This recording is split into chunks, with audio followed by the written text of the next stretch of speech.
Here we are again. Welcome to the Go-to-Market Reset live show. I'm Nigel Main, if you've not been here before. Thanks for joining me.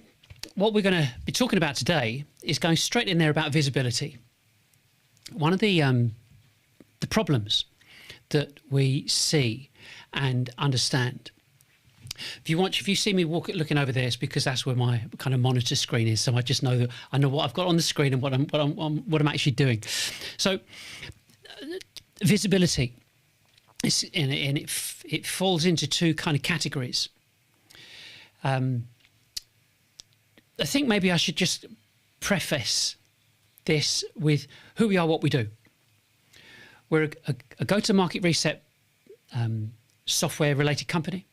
We provide software infrastructure or business infrastructure to replace existing go-to-market operations because it does not work. We are all abundantly aware that the promises that have been made to us by go-to-market teams don't come to fruition, that the software that has promised goodness knows what doesn't really work. So you have to understand how this has come about, because you think, well, there's so many people talking about GTM engineering, go-to-market teams, go-to-market strategies. I mean, it's just everywhere. And the trouble is with marketing, everyone's a marketer. Literally, everyone knows this job, and everyone knows how to do this. But the problem is, what people know and understand is driven and is founded in consumer-related marketing, not business marketing. And so what we see now is a great deal of dialogue and information and so on about go-to-market. And you can use NAN, you can use Instantly, Clay, a raft of different platforms, link them all together, and here's your... Now it's a GTM stack, not just a MarTech stack, it's a GTM stack, using all an intricate network of different platforms, from Claude to, as I said, NAN, Instantly, Clay, Lucia, Attico, HubSpot. It doesn't matter. I mean, it's just basically stitch everything together and sell that as a marketing system. But it doesn't work. We know it doesn't work. Everybody knows it doesn't work. Your figures, your monthly, quarterly, annual figures says it doesn't work. If you go back over the past 20 years, it says there's been no change in any of the software or technology that you've been coerced into buying. So that's our starting point. So it's not working. So to understand and to evaluate this is very difficult, because everybody uses the same software. So everyone at the moment's got Demand Gen, Lead Gen, ABM, pay-per-click. You've got, whether it's HubSpot, Marketo, Eloqua, Pardot, or any of the other automation platforms. You've got CRM, so you've got Salesforce, HubSpot, Zoho, whatever.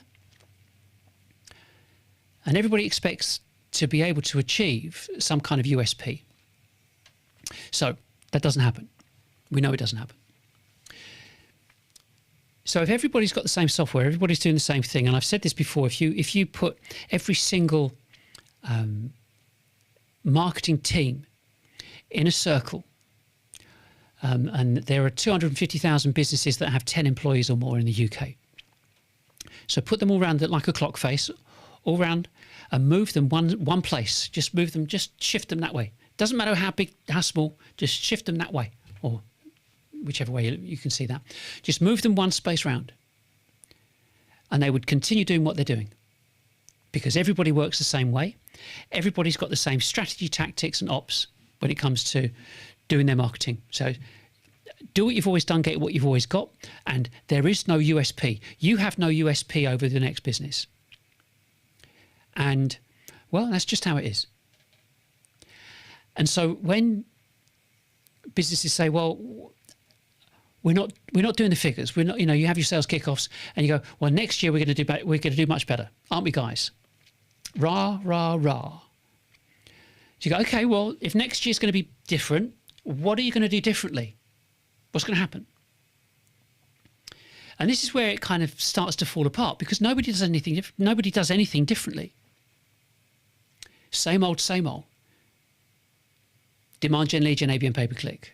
Change the pictures, change the text. That's it. But it doesn't work. So, it doesn't matter whether you've got 40 people or 4,000 people working for you. Visibility is a problem. And you look at the RFPs, you're not getting enough. You look at the actual numbers of appointments that are being achieved by the salespeople. Just forget everybody else for a minute, just the salespeople. How many appointments do your salespeople do on a daily basis? And some people will laugh and go, daily? Oh, okay, week. How many appointments do you do a week? New prospects. Weekly? You mean how many a month? Just think about that, because that's the infrequency of what happens. So you want to sustain and maintain your levels of business, but you're hardly seeing anyone. If you're not seeing new people, forget it. Nobody really pulls rabbits out of the hat. You go, oh, look, we've suddenly got this business. And that's the fundamental, critical problem within businesses. And so we have to look and concentrate on visibility. How do you achieve your visibility? That's the question. And if you're not succeeding at it in the visibility stakes, what are you doing that will increase or decrease that visibility? Because it all starts from visibility. We know that. You can't say, well, I tell you what, we've got this many appointments. You don't get the appointments without visibility. You don't get deals without appointments. So we can agree that sales is a numbers game without a shadow of a doubt. So, okay. So if sales is a numbers game, let's start working backwards. So you've got a close rate, so the numbers of deals, numbers of appointments that your salespeople do, and of those appointments that they do, how many deals do they get? Now, do you want to decide whether this is the ability of the salesperson or the ability of the company? That's important, not for me to think about, but for you. So working back from that, so if you go this way, if you've got the salesperson here, got the appointments, got the deals, how many calls did your BDRs have to make to find that person? How much outbound did you have to create for that BDR to call them? How many impressions did you need to actually get the information that gave the BDRs the information to call to make the appointment for the person to go and do the deal? It all rolls downhill completely. I keep bending down when I'm talking. I need to lift this up and just move that around a bit. That's a bit better. So when we're looking at this process, this visibility issue, the reality is absolutely nothing else matters except visibility, because everything flows from visibility. So what are you doing? What are we doing about it? Well, it's not completely straightforward, as we all know, because we've got this thing called GDPR. You might have heard of it.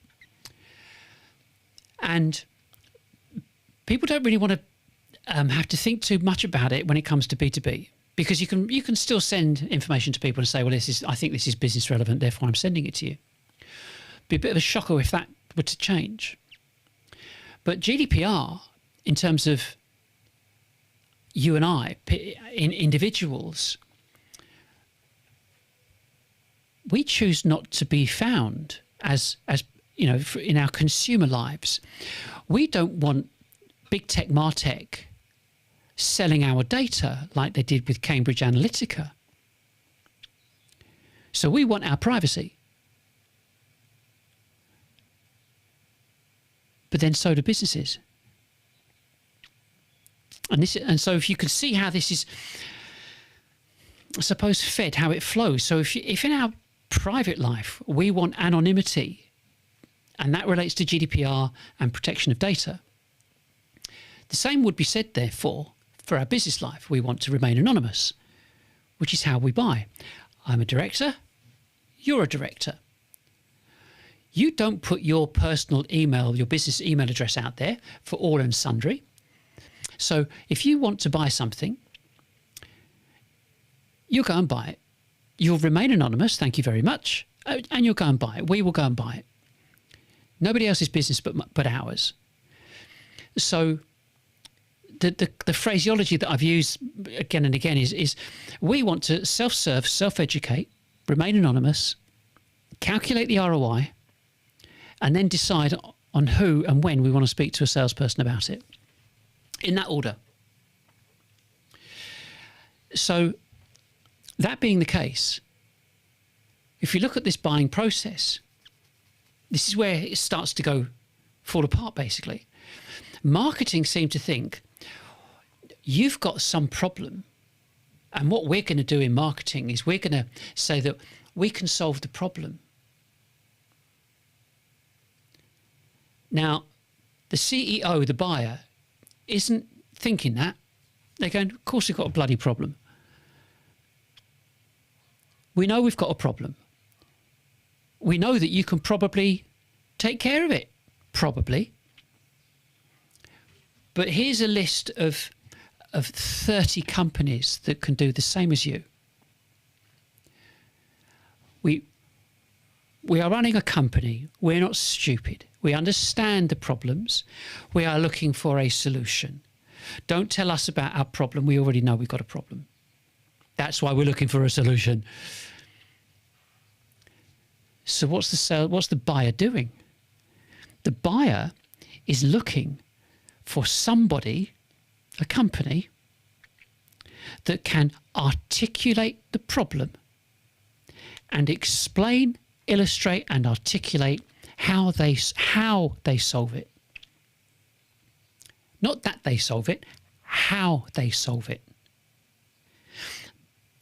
They're looking for a company that says, not only do we deal, we're all agreed we're talking because we're talking about a certain problem, but this is how we approach it, this is how we deal with it, this is how we orchestrate things to impact you and your team and your teams of people in your business. And this is what it looks like on an ongoing basis. And this is how we support. And this is what we do. And we take care of it. And this is why you want to be connected to us. And so on, and so on, and so on. They know that your company deals with or sells products, a widget that does something. They know that. They also know every single person that's competition to you. And they can get that information from Claude, from AI, within seconds, and an analysis of every single business. But that's not what they're looking for. And that's the point. So it comes back down to visibility. So how visible are you? If you're saying, we sort out this problem, we sort out this problem. Yeah, and so do they, so do they, so do they, so do they. This is how we implement our systems. This is how we teach your people to take care of the problem. This is how, there's a different conversation going on here. The conversation is, why should I trust you? Yeah, I know you do the product, the widget, but why should I trust you? So of course, when it comes to visibility, we're talking about this know, like, trust in advance. How do you do that? Don't want to see you. They want to remain anonymous. They want to self-serve, self-educate, remain anonymous, speak to you when they're ready. When they're ready. And if you look at that pyramid, I should really get. I mentioned this last week. I should, because I'll come on to something I'm doing shortly, which is, where's my? Here we go. So we're looking at this PowerPoint. We're looking at this pyramid, and the pyramid says, as a business, we've got our mission, we've got our strategy, tactics, and operations, daily operations. And what that means is that you've got a 10-year mission. You go, well, that makes sense, 10 years. And so then you go, okay, you've got 10 years. You've then got 5 years to orchestrate a strategy. 3 years to look at your tactics and to look and manage and adjust your tactics. And annually, you've got your operations. And the point here is that if that's how it rolls, if that's how it works, let me put this on the screen. If that's how it works, and we've got this oops, let's make it a bit bigger. 10, 5, 3 and 1, monthly, quarterly. So that's what's happening for every business. Makes sense. All of it makes sense. And so because of this, the lead time, this getting to know, like, and trust, and the whole thing about self-serve, self-educate, find out, and do, that takes, that kind of deciding, someone deciding their strategy could take 5 years. But here again, we're looking at this. If you look at across the bottom, if you've got a lead time of say 6 to 9 months, a sales cycle 6 to 9 months, that's when you know them. That's when they're visible. And Gartner and Forrester say, 85, 86% of the journey is done invisibly. Well, it's a pretty simple calculation. If 9 months and 86%, it equates to about 5 years, which fits back to the strategy time. Could be less. But overall, you're not going to know what they're doing because they want to self-serve, self-educate. So then if we look at what's happened in marketing, it started off 20 plus years ago that we'll get everyone on email. We want to grow our email lists.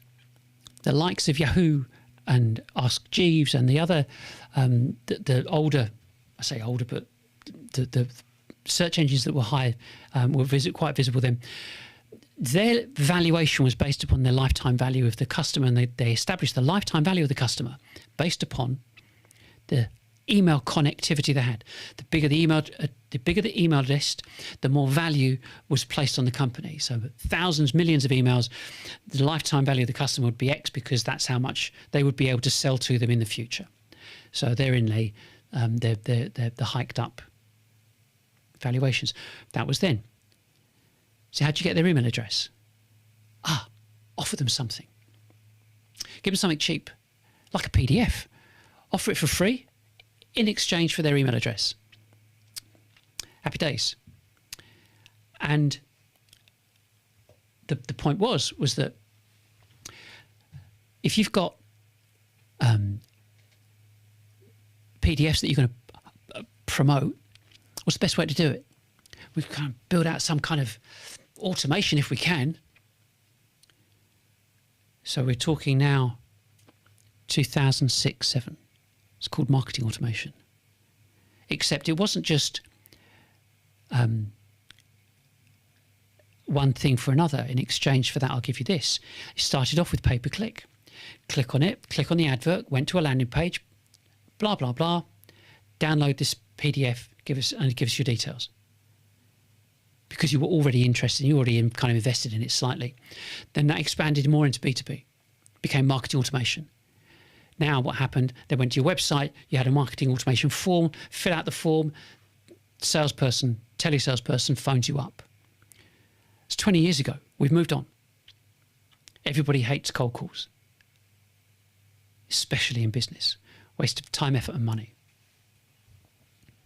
on both parts.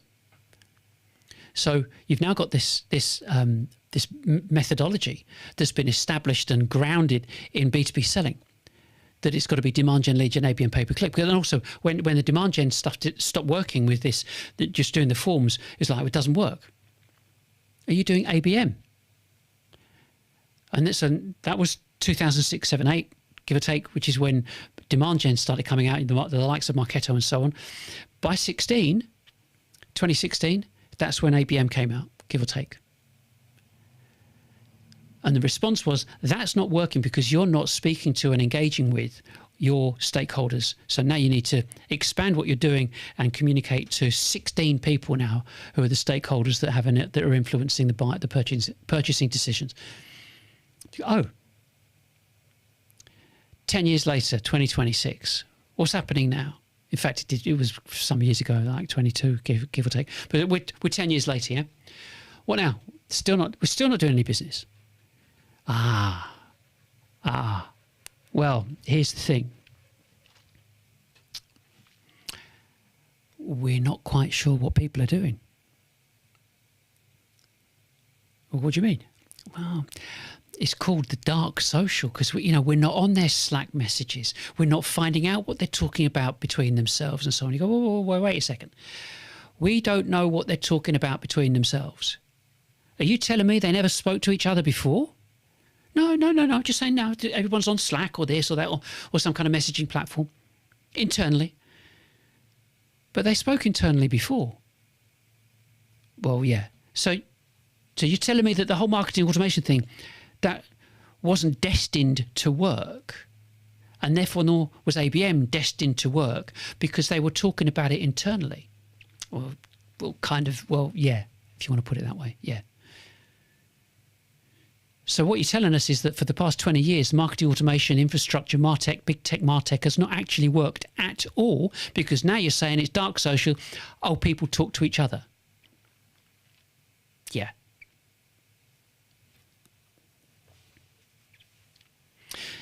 So we're talking visibility here. How do you think that's affected visibility?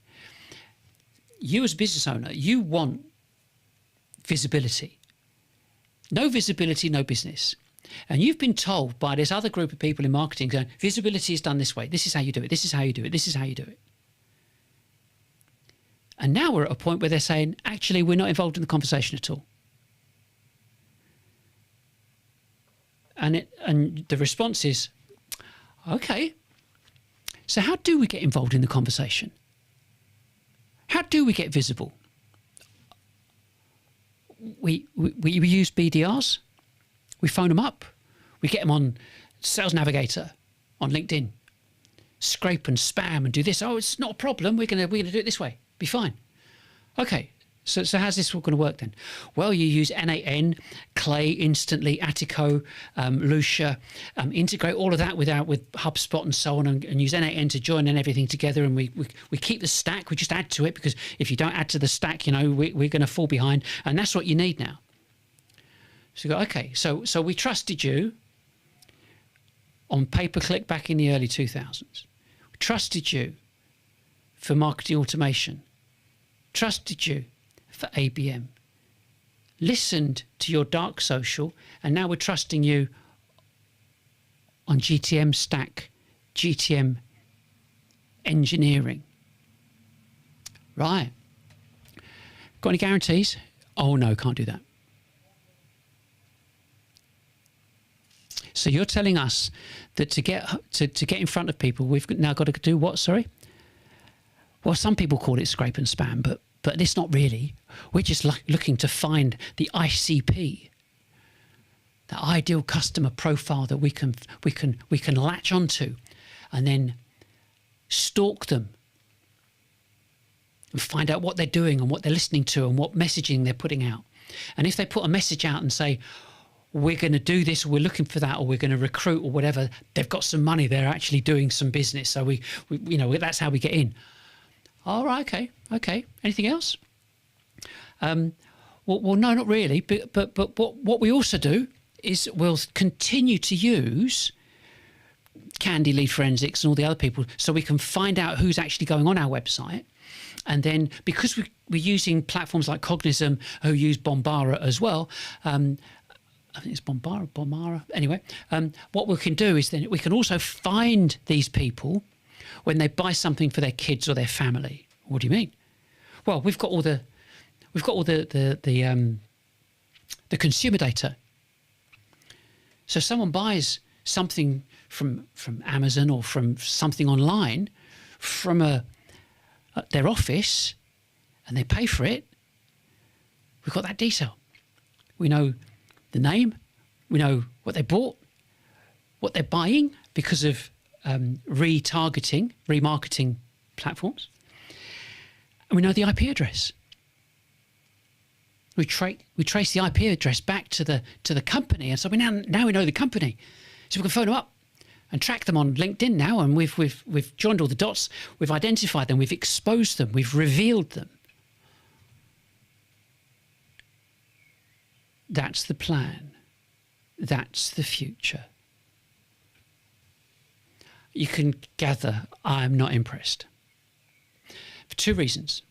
One, of course I got a product, but two, I buy stuff. I get phone calls. I get furious when I get certain phone calls. Because some of the people sound more like scam call centres than anything else.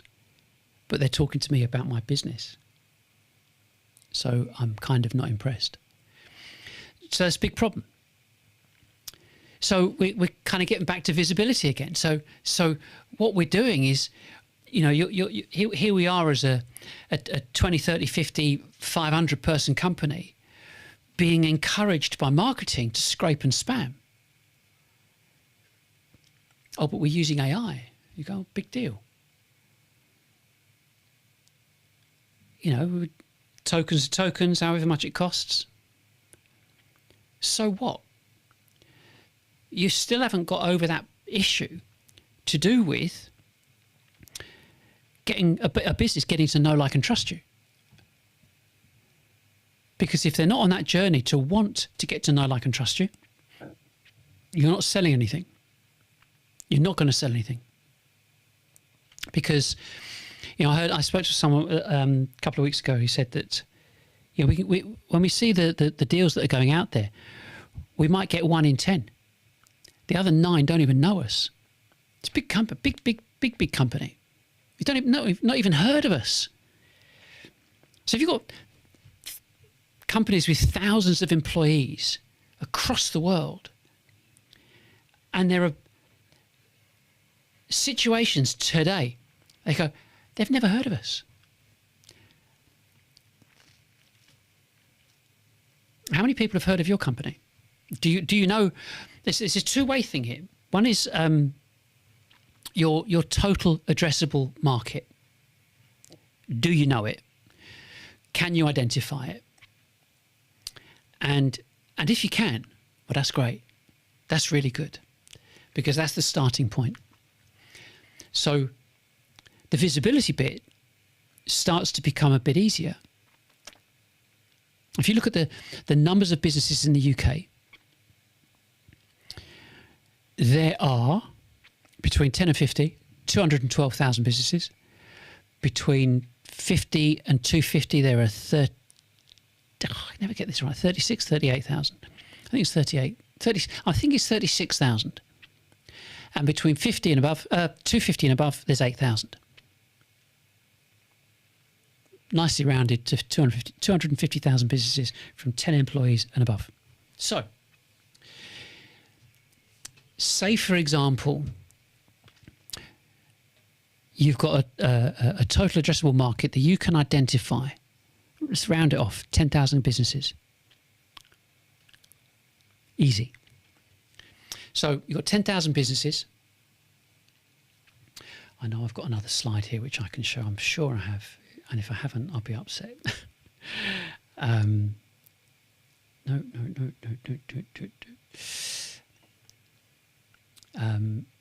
talk amongst yourselves. So 10,000 businesses. Oh, here we go. I'm sure it's it. Oh, it's a different slide. The thing is, I'm talking about, just to let you in on what I'm doing on a bigger picture, is that I am in the process of using our infrastructure. Ah, look, found it. Using our infrastructure to build out a new live show series. I'll come on to it in a second, but this is why I've got nothing on the teleprompter.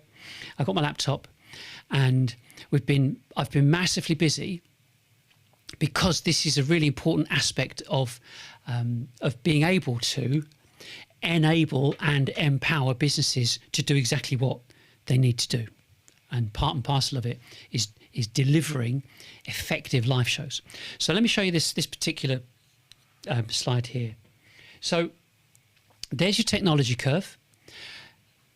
That represents your entire market. And I just said 10,000 businesses. So you've done two things. You've identified your total addressable market. You said it's 10,000. You've gone and bought a 10,000 name database from a data company that's cost you £3,000, £300 per thousand. You're now looking at this, and we're saying, right, that first segment right over here, let me just do this bit. Laser pointer, there we go. So this area here, okay, so 2.5 to 13.5, that gives us 16% of your total addressable market are active. They're thinking about moving forward, keeping on top of things, being the first, being the leaders in their market. The rest of them, not so much. Early majority, late majority, laggards. So we just concentrate on that 16%. So now we've got 10,000 businesses. We've got 16% of them, fairly acceptable number, and they are looking on a regular basis. That's how they think. You send out an email to 10,000 businesses, costs £100, if that, every week.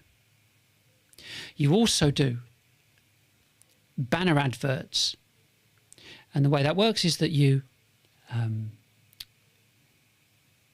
upload the same 10,000 name database to LinkedIn.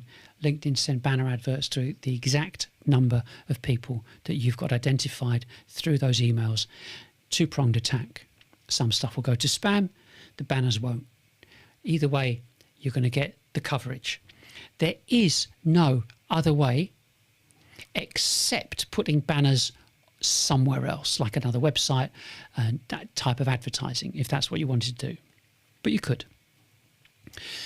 So to reach your total addressable market, you message them and tell them.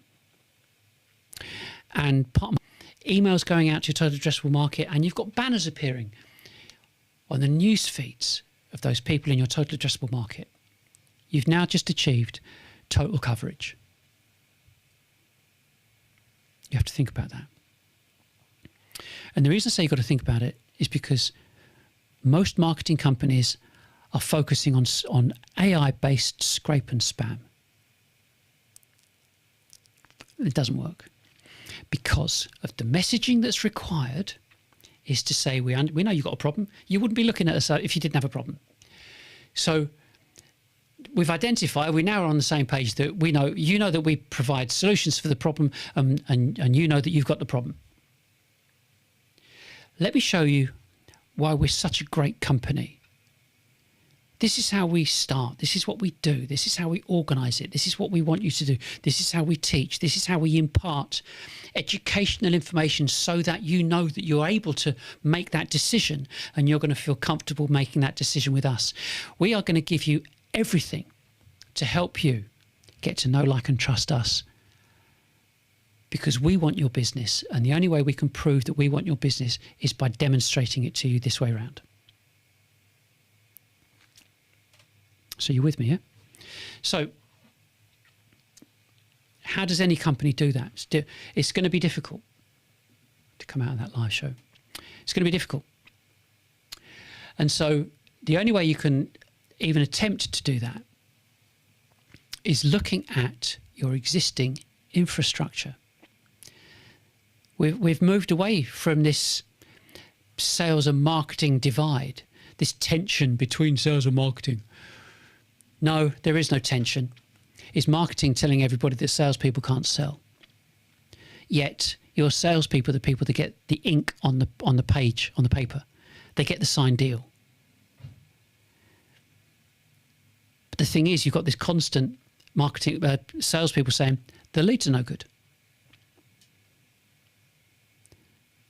And we're back to, if you've seen the film Glengarry Glen Ross, leads are for closers. Yeah, ABC, always be closing. But the bottom line is that what is marketing saying that should encourage or engage a potential prospect? What are you saying? Because if you're not physically working towards a method that says, look, we're transparent, we're open, here we are, this is how we help, this is what we do. There is a reason why certain businesses get on the radar of your prospects before you do, because they're doing something like that. Bit of it's kind of it's not something you could write a business plan on, because they just happen to be right time, right place, or right place, right time, and so on. Because it's not based on technical ability, almost like fluke, and you lose out on 90% of the rest of the business. So there has to be this methodology, this approach that says we must have the ultimate ability at visibility. If you don't, you're dead. You know you're dead. And again, you look at all of this technology. Go this way. All this technology over 20 years. If it worked, I wouldn't be talking to you now. Simple as that. Would not be I'd have nothing to say. But 20 odd years of Martech promises doesn't work. I know it doesn't work. I've been doing this for 40 years. I know it doesn't work. Everybody else knows it doesn't work, but they don't really want to say anything, because what else are you going to do? There's no point saying something works. Come to me with a solution. Don't come to me with problems. Your CFO knows it doesn't work. Knows it doesn't work. CEO knows it doesn't work. Salespeople know it doesn't work. Yet people in marketing go, oh, look, we're doing great guns. Look at the analytics. Look at what's happening. Look at the clicks. So what? Look at the downloads. So what? It's completely and utterly irrelevant. And then guess who starts banging a drum wanting attribution for the sales that do come in? Why? Because they want to keep their job.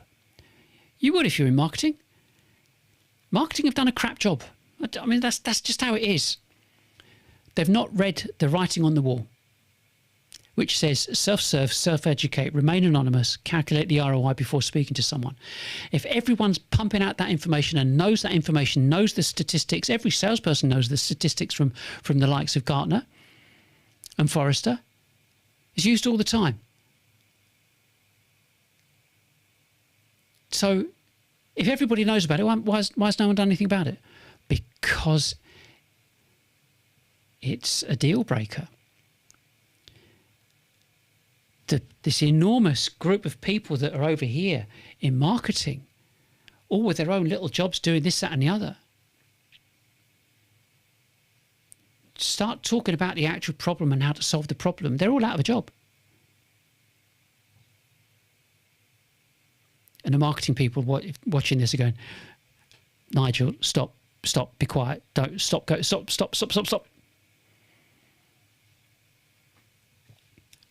I know I'm right, but it's worse than that. It's no good someone just going, I think I'm right. If you look at the numbers of businesses that have gone bust over the past 25, 30 years, the statistics have remained stable. They shouldn't have remained stable at all, but they've remained stable. 20, 30, 50, 70. 20% fail in the first year, 30% in the second, 50% in the third, and 70% year 10. Compound, that's 91.6% of all businesses go bust within 10 years. And it's not changed. Why hasn't it changed? Because it should have changed if the marketing automation platforms and everything else was working. But it wasn't, because we know we've got to dark social. And the next iteration of generating new business is all scrape and spam. So there you have it. There's all the reasons why it's gone wrong. All the reasons. And so, as a business owner, you've got to look at this and go, what on earth are we going to do? So, I suppose this is the good bit. That if you look at this, it's our website, yeah. We've rebuilt this from the ground up, literally from the ground up. And if you've been following me for any length of time, you'll know I spent 40 years doing this. 25 years direct sales, running telecoms, voice up to voice over IP integration with CRMs and so on, and then moved directly into marketing. And I was a complete marketing automation fanboy, absolutely, until I realised it didn't work. And then moved into looking at alternatives, what was required. And it takes a long time when you do it by yourself. You know, you're looking at, not just looking at and observing. You can't just look and observe, you've got to do. And so testing different things, different methods and different strategies and different approaches to come up with what is the solution. I mean, partly it's not personal. I wanted to sell stuff at scale. Doesn't matter what it was.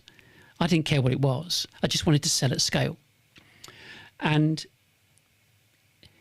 I can't. You can look at jumbo jets; they're big, yeah. But that wasn't it, because my life has always been in B2B.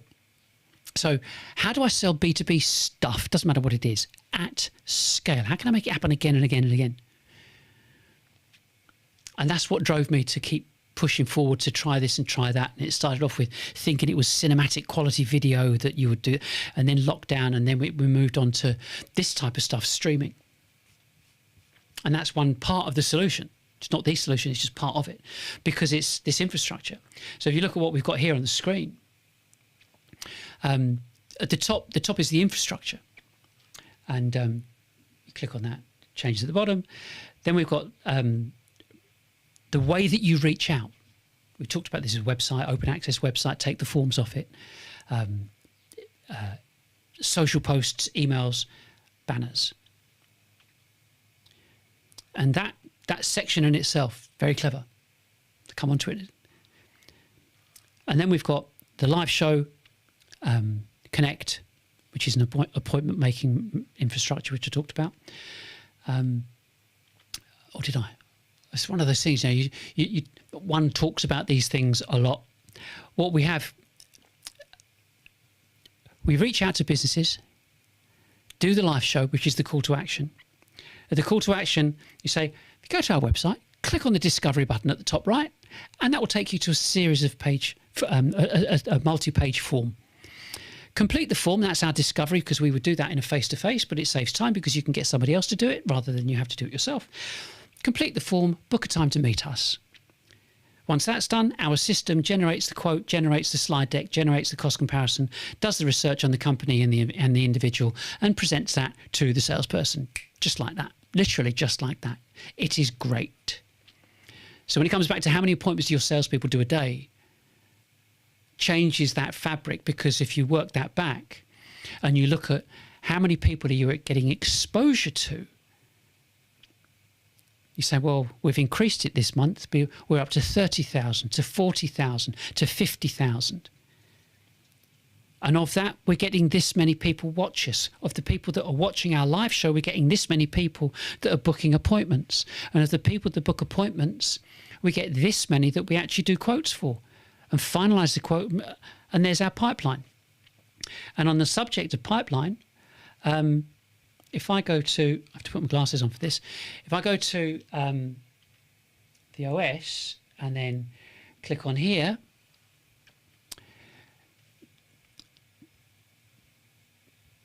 I can't get it to enlarge.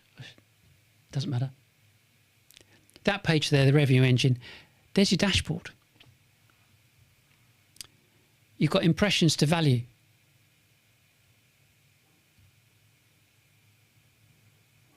Impressions to pipeline. And then there's the rest of the other screens and so on. But that's what this is about.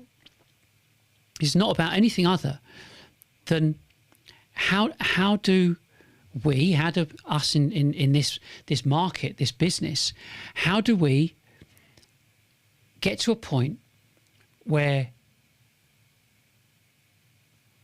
we are looking at the appointments that we're making? Why isn't that? That's not refreshed, is it?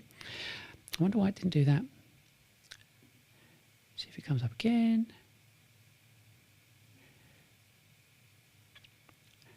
I don't understand why. But the point is that it might be the laptop, it might be the update. But basically, there's the questionnaire. There's the information that we've got, and you can click through and see the data fill in terms of costs and people and training and what you do at the moment.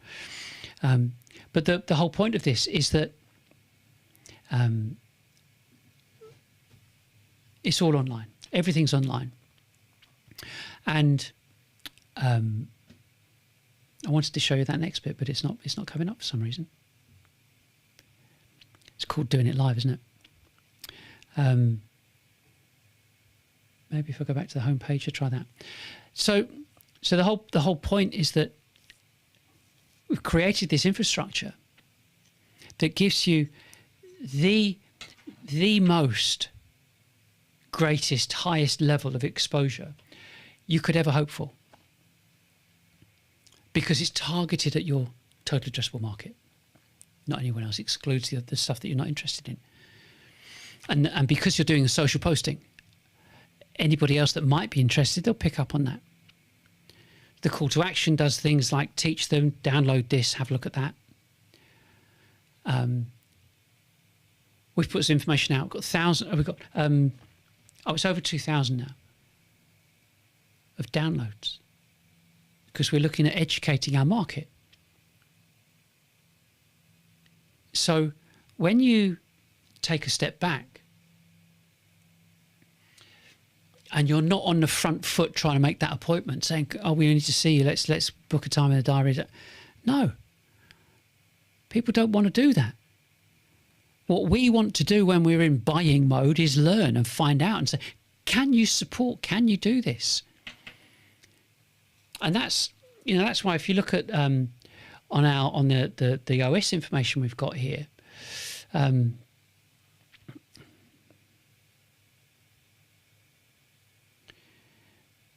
Is it going to come up? Maybe, maybe not.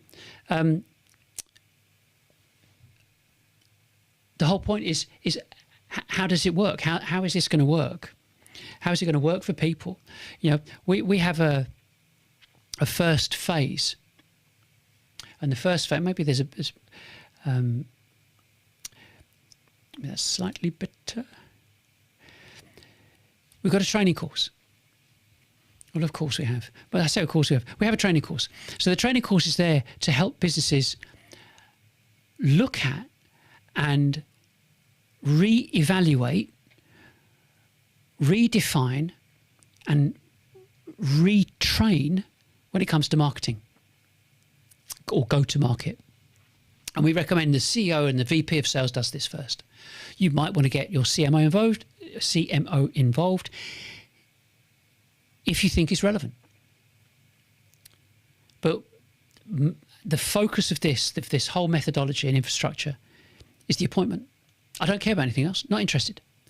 The only thing that I'm interested in is the appointment. There you go. Happy smiley face. You got the appointment. So, and that's the point. That's the point of this. Nothing else matters about unless it's the appointment. And so if you have a methodology that communicates this information to businesses and says to them, look, you can get to know, like, and trust us anonymously. Read our information, come and join us online. And what you do online is, it doesn't have to be a talking head thing like this.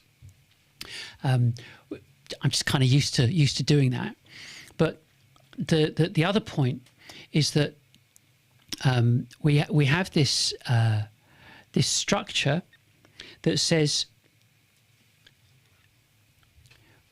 we believe that we can teach you about everything you need to know to change the methodology that you've been using so far to increase your profitability significantly. And the nature of this infrastructure is that you tell it what to do. And literally. So you use Whisper, you use a voice-activated bit of information, and you just say to your AI, do this, do that, do this, do that. And it will send the posts out. It will schedule the posts. It will schedule the emails. It will schedule the banners. It will write the script. That's what we're doing at the moment. It will write the script, schedule the live streams, send out the emails to promote the live shows to your list and to the tagged people within those lists, and then process the information and post it back up online to keep promoting you, to maintain that visibility, which drives traffic to your live show, to encourage people to make a booking, to get to know you and to get you to quote them, and keep that cycle going autonomously. And I'm not going to go through it today, I'll do it next week. But we've created a closed loop. So it's not self-aware, it's not that, but it knows what's being sent out. It's looking at the responses that come back in. And I've stopped on here. You see the bottom right down here? That relates to this information on this page. Ask Sales Exchange here. This is an independent, autonomous, anonymous method to ask me any question through our knowledge base. There's 11 million words in there, everything I've written and my kind of 3.5 year conversation with AI. 11 million words. Ask anything. A combination of that and with everything else being in BigQuery means that we have the constant, instant ability to analyze absolutely everything that's happening with our entire queryable business.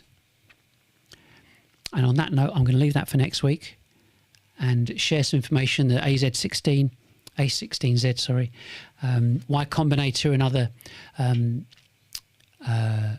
Silicon Valley investment companies are talking about, and to show you how we've structured ours with a a completely queryable business with 11 million words, which is 186 dummies books, and we're live on all of that now. So anyway, that's it for today. I know it's a bit of a talking head, but at the end of the day, what I say doesn't seem to be kind of mainstream. And it's not mainstream because it's not. The view is, what else are you going to do? It's always the same. What else are you going to do? And we're saying now it's called Sales Exchange OS is what you're going to do. That's the next stage. Why would you do it? Because it absolutely slashes your costs, increases your visibility and profitability from day one. How you do that is up to you. This isn't a matter of saying, get rid of a load of people, I'm not saying that. But what I'll leave you with is what IKEA did. Oh, and Salesforce. Salesforce they implemented AI and got rid of 4,000 people. Now they're paying for it. Okay. The next part was that my bell's going to go, I think.